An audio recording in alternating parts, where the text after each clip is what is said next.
Desmond Pro Sound Mix back with another tutorial on Zoom toggle. This is kind of a continuation of the last one, but I tend to use Zoom toggle more. And so we're just going to jump right in. So if you want to do Zoom toggle, the easiest thing to do is hit your focus in the top right hand corner. And when it goes yellow, you're good.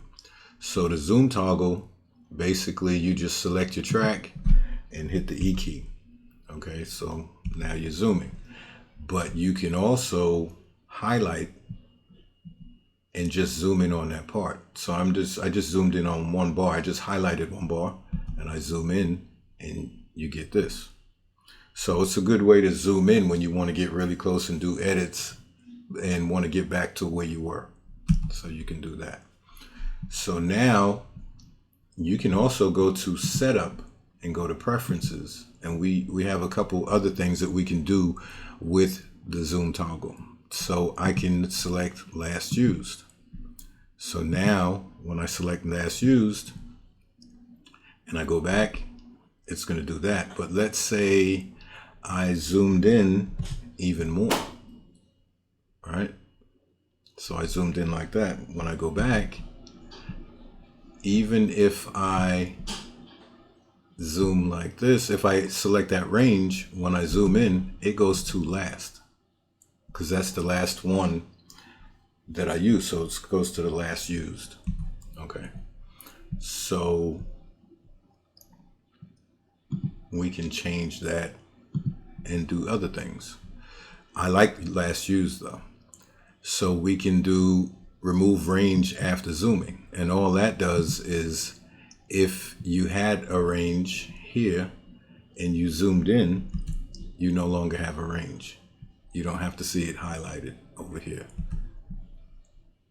Something else we can do, but I like to have it highlighted, is we can change the height of the track. I don't usually, but you can change them. And you can go fit the window. So if you do fit the window, when you zoom in, it's huge. I hate this look because it's like gigantic on my monitor. My monitor is pretty big. Some people might like this look. Or you can choose one of these smaller preferences. You can go extreme. All right. I might use extreme, but I usually use jumbo. Jumbo usually does it for me. So you have all of those different settings. Okay. Now what you can do also is you can do last view on your last used on your track view. Okay. Another thing you can do is you can have separate grid settings when zoomed in. So if I click that and I go over here, right here on this track, I can have the grid settings to one bar and bars and beats. But when I zoom in, I can change it. So I'll zoom in, let me go back.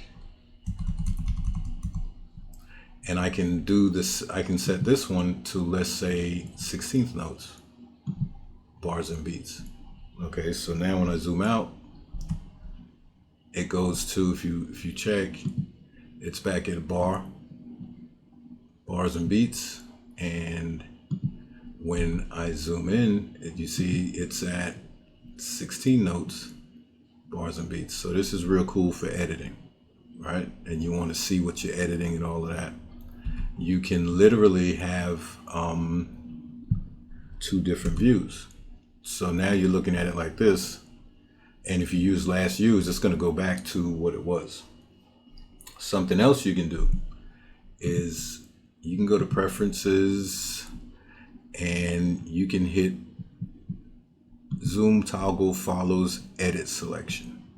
So by doing this, if I zoom in and let's say I hit the semicolon key, the next track zooms in, the next track zooms in, and you can go, or if you hit the P key, you're going back up. So these features are real powerful and get you working faster. I do like the zoom presets, but I prefer this because I can always just go back and do whatever it was I was doing. And this is just a little quick video on zoom toggle. Stay tuned for the next video.